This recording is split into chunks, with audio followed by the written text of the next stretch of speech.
I watched you earlier today, and I'm not quoting you verbatim, but I believe what you said was if LeBron wins another title this year, you put him ahead of Jordan all time? I said the next two.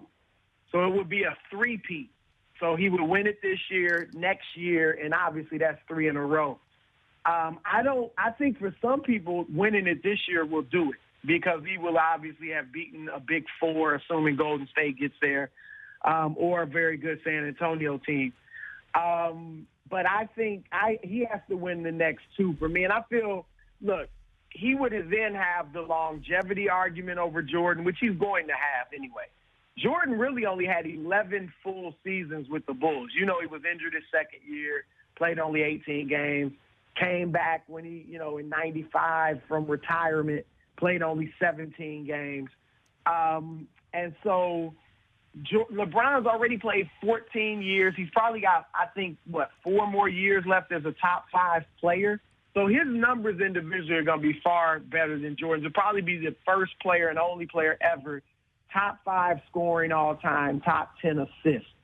Then I think he will have beaten better teams, assuming he can do this three-peat. You got a big three he beat last year in Golden State, best regular season team ever, in historic fashion the way he did it too. Then you will have beaten, again, a big four here and there. When Jordan was winning rings, and he's the GOAT. I take nothing away from Michael. But there were no big threes. There were very few big twos back then. When there were big threes in the 80s, Boston, the Lakers, Detroit was a great team. They didn't have a big three. They were beating Michael's teams. When he won it, the Lakers had Worthy and Magic. Portland had Drexler. Phoenix had Barkley. Seattle had Kemp and Payton. Then Utah, of course, Stockton and Malone. Jordan had 3 Hall of Famers on his team and an all-time great coach. He did never beat a team with 3 Hall of Famers. Indiana, he was running through in the East with Reggie Miller and then some really good players. New York, Patrick Ewing and some really good players. So I think that would be an argument, too. And then, of course, remember when Jordan left Chicago the first time, they went from 57 wins with him to 55.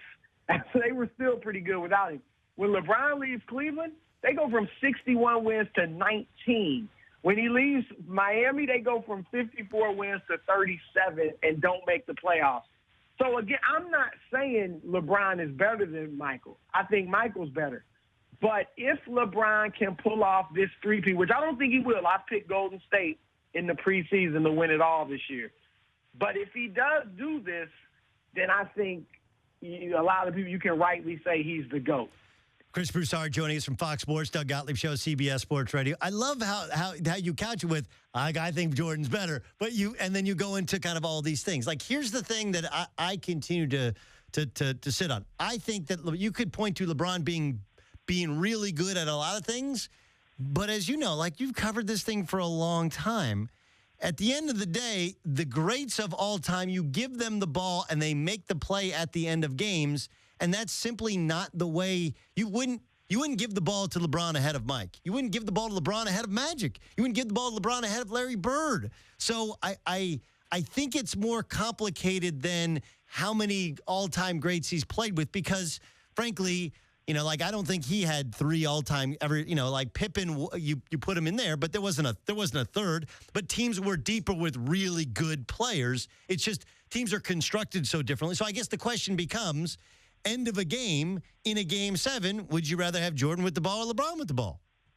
I would rather have Jordan, okay? But here's the thing. This is what's interesting. If you look at the clutch stats for both players, playoffs only, okay, so there's no regular season game. Both LeBron and Jordan have each hit 3 game-winning buzzer beaters, okay? Then when you look at go-ahead field goals in the final 5 seconds of the fourth quarter or overtime of a playoff game, LeBron 6 for 13, 46%. Jordan 5 for 17, 41%. So I'm with you. I view Michael as better in that clutch situation, but LeBron's numbers are favorable to Michael's in those situations.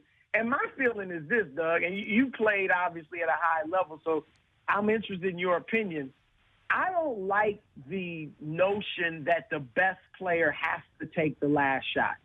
I don't like when nowadays it's, okay, we're down 1 with 10 seconds left. Let's give it to our best player and pretty much clear out and let him go 1-on-4 or whatever. How about running a play with options?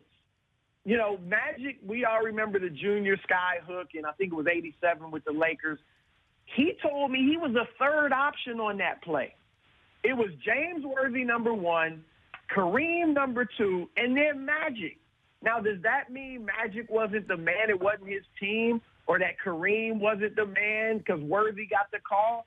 You know, and then we, of course, romanticize that Mike hit every game-winning shot. No, but Brew, hold on now. If we want to be fair, Mike didn't hit every game-winning shot, and he didn't win until he learned to trust his teammates. But the ball went to Michael Jordan. He was the one who fed it to Kerr. The ball went to Michael Jordan. He hit Paxson. The ball went to Jordan. He hit B.J. Armstrong. And then in his real final game in the NBA, he got a bucket, he got a steal, he got a bucket, and he won a championship. LeBron has an incredible impact on a game, but he has not been as impactful, stats be damned, down the stretch in comparison to Mike. Well, it's interesting. Remember that feat, you mentioned the Paxson shot. Jordan got the ball in the backcourt on that play. He actually inbounded it to B.J. Armstrong, got it back, dribbled a couple times, and went to Pippen at half court. Pippen then drives to the bucket, kicks it out to Grant on the baseline, Horace Grant. He passes out to Paxson. Paxson hits the 3. Jordan wasn't even involved in the play. No, which to me does not diminish him at all. But I'm just saying if LeBron does that, we're killing him, right? We're saying he doesn't want the rock, you know? Some of it, though, was that Jordan, against the Pistons in times past, would force things. That was the Jordan rules. He wouldn't pass. And so the idea that he advanced past the ball showed kind of his own personal growth. Last thing, Brew, before we let you go, okay? Actually, I got 2 quick ones for you. All right. The Bulls-Rondo marriage seems to be going bad kind of in a hurry. I know this doesn't surprise a lot of people, but how quickly does it end? Well, I think he'll be moved probably around the trade deadline. You know, they haven't said that the benching is permanent, but Rondo wants to play, obviously. I mean, he's going to have to, you know, he wants to get one big contract going forward. And I don't know necessarily where he ends up. I mean, that's a tough fit.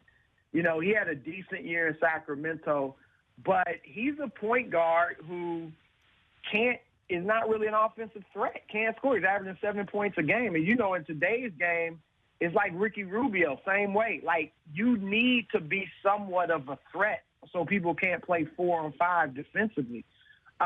And that's Rondo's problem right now. And with the Bulls, obviously, they don't have the three-point shooters, and Wade and Butler like to have the ball in their hands, and he does too, so it's not a good fit. But I think they'll move him at the deadline. The question is where. If they can't find a suitable trade partner, then maybe he does stick around and they end up buying him out, you know, after the season or later in the season, something like that. That'd be terrible for him because, remember, that's how it ended in Dallas, essentially. I mean, it just ended ugly there, and it could end up happening here again. And from all indications, he had to run in with Jim Boylan, the assistant coach. I'm told Rondo actually went up to Boylan on the plane afterwards, apologized to him, felt bad. Supposedly he's been really good, you know, with the organization, but this is not working out basketball-wise, and they're obviously going to try to move it.